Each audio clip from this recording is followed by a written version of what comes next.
let's get it all in perspective. For all y'all enjoyment, a song y'all can step with. Y'all appointed me to bring rap justice, but I ain't 5-0, y'all know it's Nas, yo. Grey Goose and a whole lot of only describe us as soldier survivors. Stay laced in the best, well dressed with finesse in the white tee, looking for wifey. Thug girl who fly and talk so nicely. Put her in the coupe so she can feel the nice breeze. We can drive through the city, no doubt, but don't say my car's topless. Say the T, this is out. Newness, here's the anthem. That's that Nas.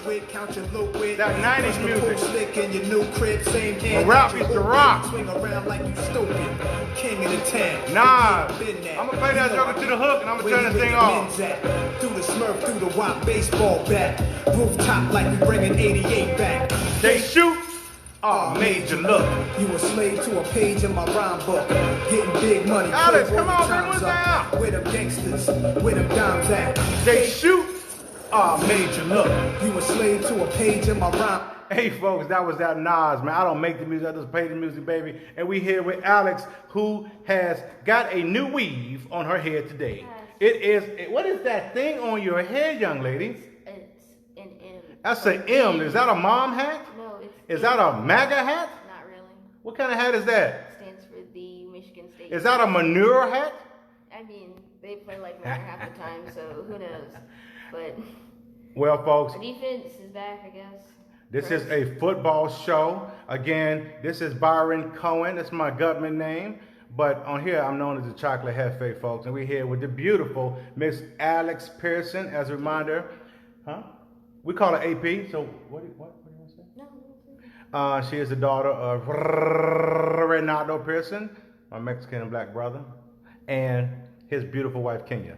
Here we go, folks. We're going to get into the high school football, what happened last night. We're going to start out with the state of South Carolina. We had a big-time football game last night occur in Sparkle City. For those who are not familiar with Sparkle City is Spartanburg, South Carolina. We have the number 2 team in the state, those Burns Rebels, hosting the number 3 teams, Dorman High School. As a former Cavalier, that's what I am here. We're going to talk about that game first. That game was awesome. Final score, Dorman 35, Burns 33. And I looked at that game. I looked at the stats. And in the fourth quarter of that game, this is how close that game was. Burns had 250 yards rushing.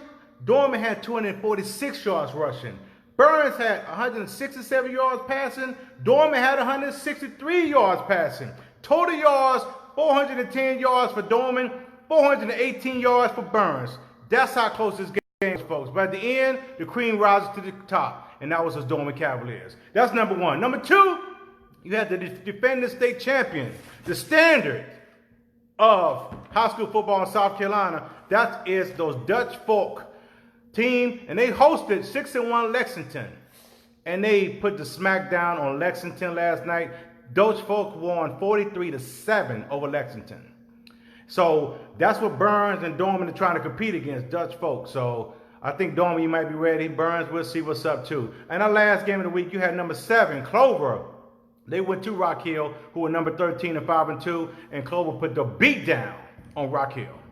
And that's our South Carolina high school sports. Shout out to Dorman High School, who put it on Burns last night. Congratulations, Dorman. Let's get into Georgia football. Some very good football in Georgia as well. And we had some premier matchup last night. The first one, we had number 2, Colquitt County.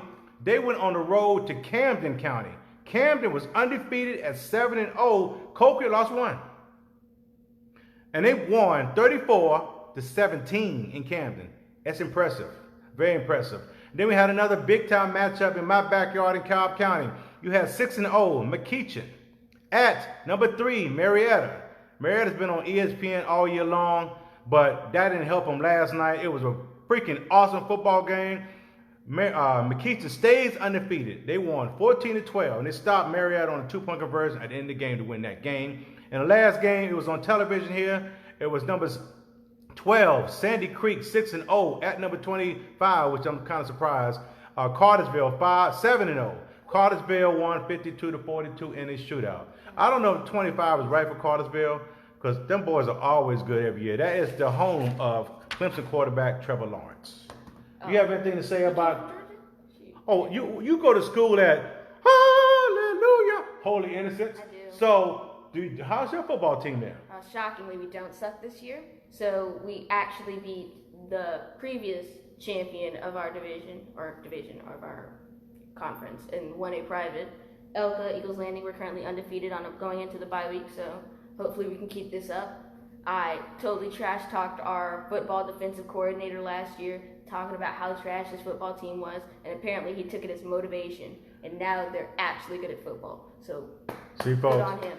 she is a strong woman, and she's going to actually talk to the coach herself and say, hey, coach, I'm tired of saying this. You got to do better. So she goes to Holy Innocents, and they're right now beat the number 1 team last year, so they're undefeated right now. So good luck to Holy Innocents for the rest of the season. And they run the old school triple option.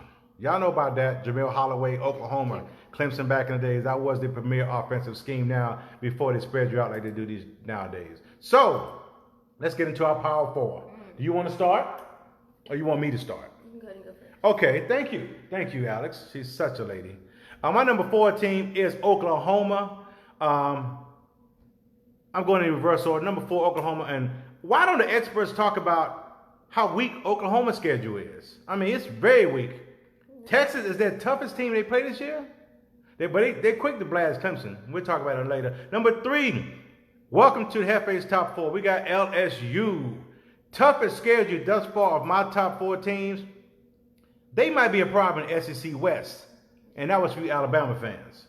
Number 2, Alabama. They passed their toughest test of the season last week against a shell of a Texas A&M team. We won't see how good or bad they are until they face LSU November 9th. And number 1, Clemson. I don't give a HE double hockey sticks what the polls say. They have won 21 straight games and are the defending champions. They got to be number 1. So who cares about the polls? They keep winning, they be back in it. But those are my top 4. Do you have a different top 4? Do you want to add anything to this? See, the thing is, when you do a top 4, you go based off how the teams have played, not what they've done. So Clemson, still in the top 4, but they haven't played well. Let's just say that. The polls are for, that's just for conversation pieces. If Clemson keeps winning, like... Sure, but you can't keep winning and barely getting past teams that you should be blowing past every year. So Georgia recently dropped out because South Carolina somehow managed to whack them over the back of the head with a baseball bat. So my number 1 team is going to have to go to Alabama because Alabama has looked the best. My number 2 team is probably, and I can't believe I'm saying this, Ohio State, because they look unstoppable as of late. And to be honest, our defense is slow and they'll probably get slapped again. Number 3 team is probably going to have to go to Oklahoma because they have been great. Jalen Hurts has looked fantastic, and if anyone's proving anybody wrong, it's Jalen Hurts and Nick Saban. And my number 4 team will go to Clemson because Clemson is still very, very good. Tyler Lawrence is great. He's a 100% an NFL quarterback. He could go to the draft this year, and he should, but they won't let him. Either way, that would be my top 4. Alabama 1, 2 Ohio State, 3 Oklahoma, and 4 Clemson. Very good top 4 and completely wrong. But hey, everyone has an opinion on this show, and Miss Alex has given her opinion. So if you like her top 4, get some thumbs up. And Homeboy Fishing says Wisconsin has the best defense. That's because they play in the Big Ten. So that's if you like hers, if you like the chocolates, 5. Top 4. My personal opinion, I just think that Clemson, in general, like everything's gonna work itself out. It's a long, long season, and people get kind of caught up in just, I guess, the show, the flash. But all that glitters is not gold. We know we struck gold in Clemson, folks. Let's keep moving, folks. We're gonna get into our most impressive team, which is a new segment to the show. Last week, who was your most impressive team? We talked about this before the show, and I think we're in agreement here, right? Or do you have another one? No, we're in. It was those Gamecocks. It was 100% Gamecocks. I mean, Georgia fans were shell-shocked. It might be a curse in Georgia because Atlanta got bombed in the Game 5 against St. Louis, and the Falcons are the get-right team of the NFL, and now you got Georgia, number 3, and just stunk it up against South Carolina. They were down to the third-string quarterback, South Carolina. They missed 2 field goals, one in the fourth quarter and one in the first overtime. They still beat Georgia. They were most impressed with me. What do you think? Oh my God, Georgia, what are you doing? Atlanta sports, Georgia sports in general, is just a sad excuse for a state to have teams. Essentially, what we do is we get everyone's hopes up. Look, we're really good. We're really good this year. This time, this is it. And then we blow it in a somehow monumental way. We allow 10 runs in the first inning. We somehow lose up 28-3. We somehow lose up 30 to something. You keep saying we, so are you a Georgia No, I fan? can't. I can't. See, this is why I've decided to just be a Pittsburgh Pirates fan, because at least I'm okay with the disappointment that I expect. Hilarious. Like, Hilarious. I've given up on any team from Georgia. I am now just strictly Pittsburgh and up north in the Michigan. I don't know what that is when I hear folks, but I mean, like Georgia fans, it's like that parent, like everybody get their hope up. It's like that parent that tell this child too soon that Santa Claus ain't real, or all that hope, and then all of a sudden, or they realize that the not Atlanta, but the Santa Claus in the mall ain't real, and the real Santa Claus, he in the back drinking some yak. Anyway, my upset game of this week. Do you have an upset game of this week? Because South Carolina did it last week. I have South Carolina doing it again. Well, we're gonna talk about it as our games of the week. My upset game of the week. I like Temple over SMU. For those who do not know, SMU is back. Eric Dickerson, all them boys back in the days. They're 6-0 and undefeated right now. But Temple seems to raise their level of play when they play against ranked opponents. Beat number 21 Maryland. Maryland was ranked at one point in time in week 2. Last week they beat Memphis in week 3. So I like Temple pulling out the upset against SMU on Saturday. We shall see. So you talked about your upset week, so you're going to get a chance to prove it. So we got the games of the week. The first game, we got those Florida Gators at the South Carolina Cock-a-doodle-doo Gamecocks. This game is only a 5.5 point spread, which Florida has to favor here. You already said you like South Carolina, and they're pulling out the upset. Tell the whole Facebook nation why. Well, you see, South Carolina, if anything, beating Georgia last week showed me every team in the SEC is vulnerable and can lose. Now, maybe as long as your name's not Alabama, you can lose.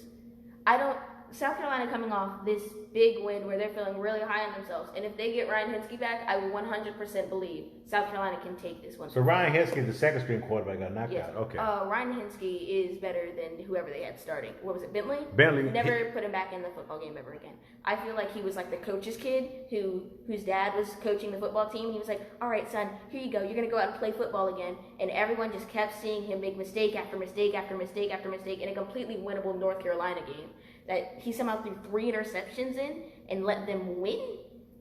Wow. Put Ryan Hinsky in, never looked back.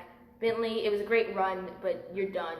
Transfer maybe. Go to Oklahoma. He can turn you into a 6-star or something. So you like South Carolina pulling up. So you know what? Let me give you a little bit of history on that, folks. Her mother, South Carolina by 3, by the way.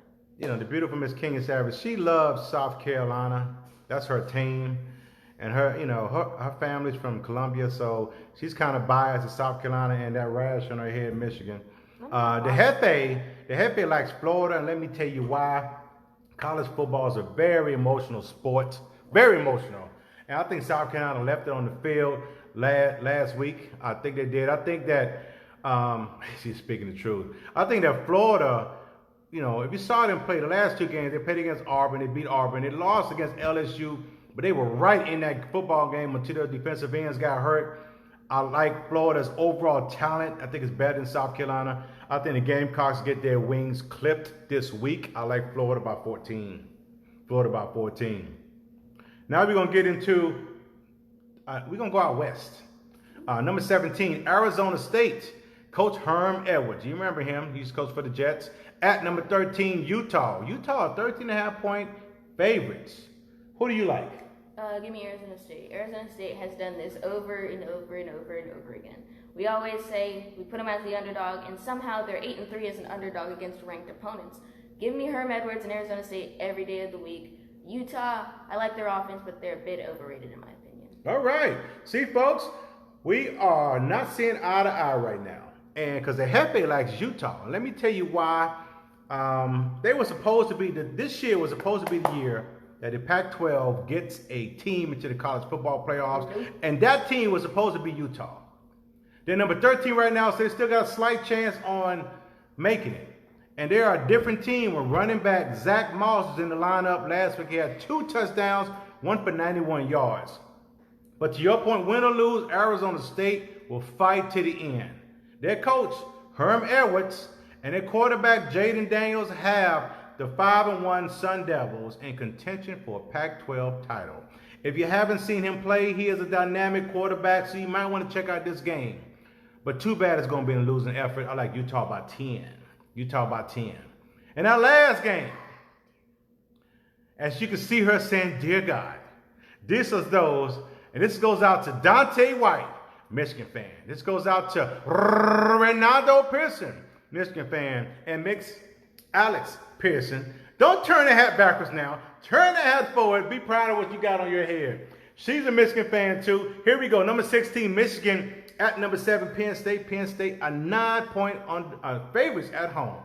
I'm going to let you get this one started, then I'm going to tell you why you picked the wrong team. Well, I actually picked the right team because I picked Penn State to win. You picked who? I picked Penn State to win. Pick who? Penn State? Yes. But you got a Michigan hat? I'm a realistic person. You still love them, though. I'm a realistic You know what? I person. like that. I like that. So why you like Penn State? Well, because you can't trust Michigan to do anything right. I think Penn State is going to, first off, let's go back. In the past, here's how it worked. Michigan won last year, Penn State won the year before that. You know how they won? Massive blowouts. Each team. Whoever plays at home, instant advantage here. Number 2, Michigan will shoot themselves in the foot. There is no doubt in my mind they will shoot themselves in the foot. It starts off with that coach. No, stop. Okay, we'll get back to that. Remember Dick Cheney shot somebody in the face? That's what Jim Harbaugh does. We'll get back to that, okay? Okay, keep going. We'll come back to that coach, all right? First off, Michigan struggles in short yardage situations. I don't trust Shea Patterson to throw the football. Shea Patterson refuses to throw the football. I thought Shea Patterson was a running quarterback. Why won't Shea Patterson run the football sometimes? Who knows? Anyway, not even that point. Shea Patterson will somehow manage to throw an interception. Somehow manage to get sacked. The ball will come flying out and go 15 yards to the back, and then they'll somehow score a touchdown off a fumble recovery. You know what? I'm calling it. Penn State scores a touchdown off a fumble recovery. Penn State's defense is way too strong. Somehow, for some reason, Donovan's Peoples-Jones is just disappeared. He was great last year. He was great the year before that. They got Tyreek Black back. They got this Ronnie Bell guy, and he's good at football. But somehow, we can only manage 2 to 3 big passes a game. Breathe. Why? She is so passionate, folks. Let's not even get started on that. Someone's going to fumble the ball in the running game. Someone's going to fumble the ball. I don't know if it'll be Charbonnet. I don't know if it'll be Drew Wilson. Someone's going to fumble the ball in the running game. You know what? I'm calling it. By the end of the third quarter, we take Shea Patterson out of the football game, transfer him to Oklahoma or something, and we put in either Joe Milton or Dylan McCaffrey, because one of those guys, Dylan McCaffrey, is a better option as a mobile quarterback than Shea Patterson is. And what's his name? Oh my God, Milton is a better deep ball forward. Folks, she already said Penn State is going to win, and she told you all the reasons why Michigan was going to lose. But let's come back. So you see her face. Look at her face, Michigan fans.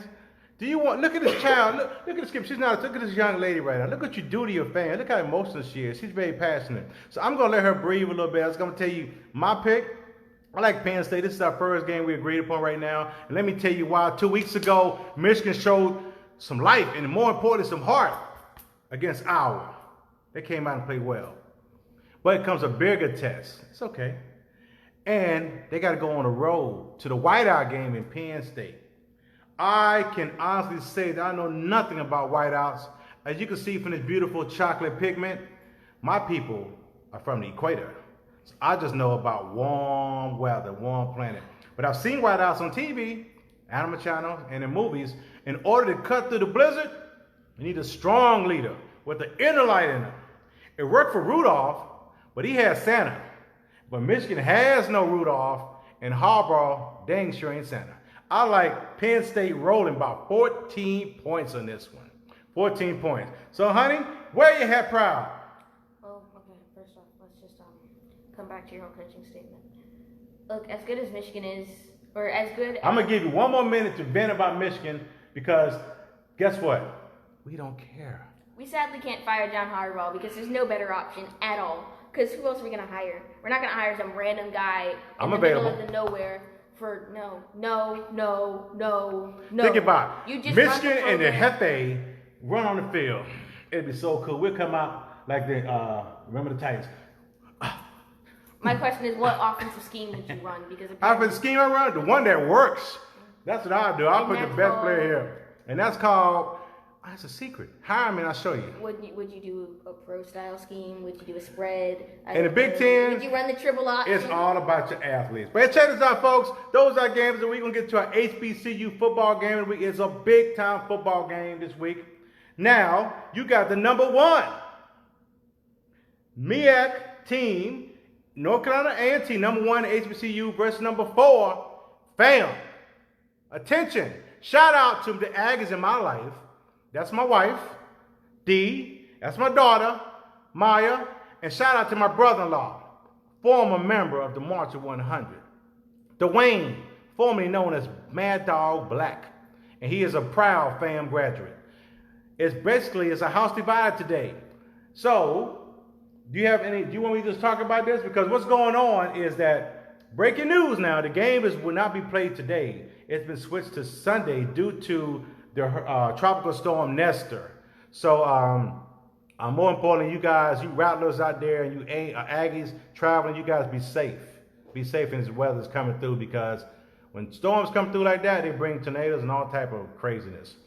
I like the Aggies in this one. Attention, Dwayne Black. I like the Aggies. Let me tell you why. Last year, these 3 teams were vying for the MEAC title. It was 3 teams. It was A&T, it was FAM, and it was Bethune. Those are 3 teams. On Saturday, one of these 2 teams, Sunday now, makes an early claim to this title. When you look at the numbers in this game, A&T is in the top 3 of every statistical category there is in the MEAC.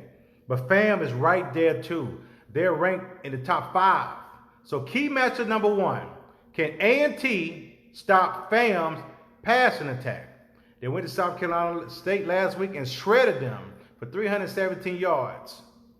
Number 2, key matchup number 2, can FAM stop A&T's rushing attack?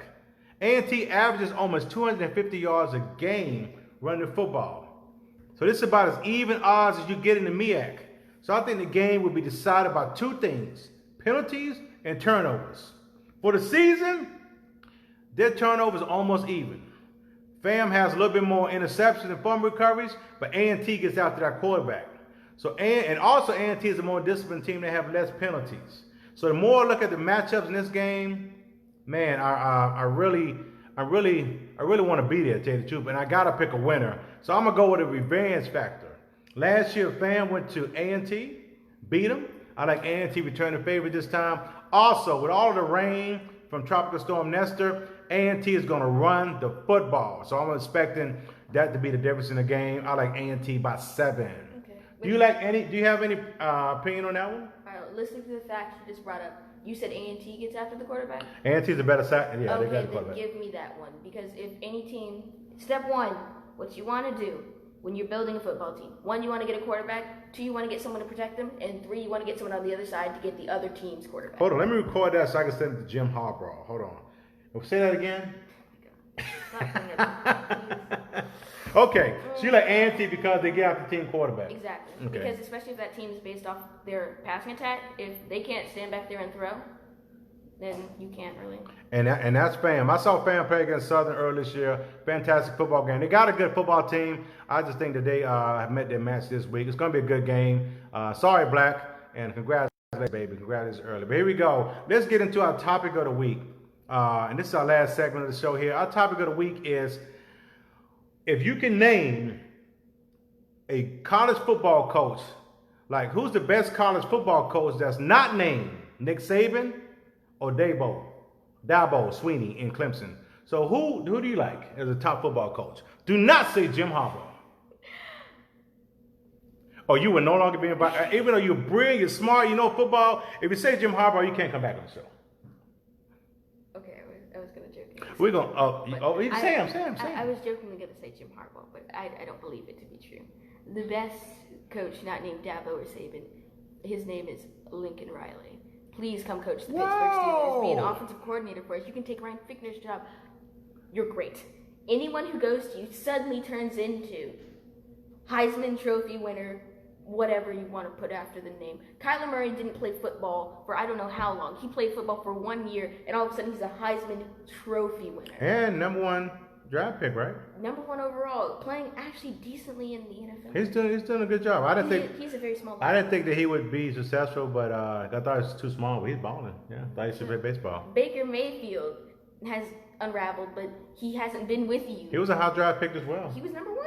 So do you think that Jalen Hurts would be number 1? I don't think he's going to be drafted number 1, but I do think he'll be drafted in the first 3 rounds. He will 100% be drafted in the first round. He will probably be. You say first round? First round, because here's how We'll I think about it. Teams that need a quarterback right now: the Dolphins, the Bengals,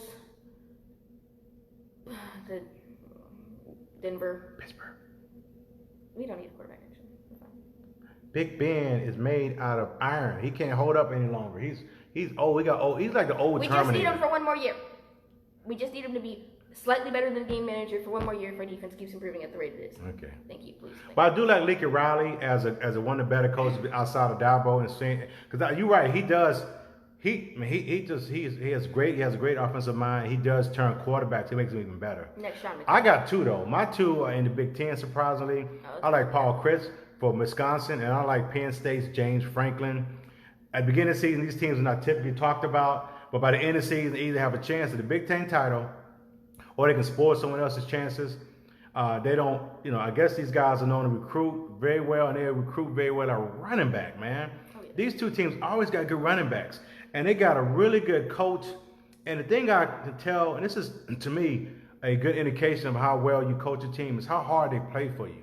And those guys fight to the end for both of these coaches. So outside of Dabo and Saban, these 2 are the 2 best coaches, I think, in college football. You said Lincoln Riley, which is definitely nice, and I say these 2 are the 2 best coaches. So anyway, that's pretty much it for the show. Do you have any other closing thoughts? Again, folks, my special guest, I want to say thank you so much for coming out here and hanging out with Uncle Byron. This is Alex Pearson, folks. If you liked her out there, give us some thumbs up, folks. And if you want to see her back, let's get her back out here, okay? Closing thoughts. Thank you. Closing thoughts. Michigan's win against Rutgers and Illinois and Iowa.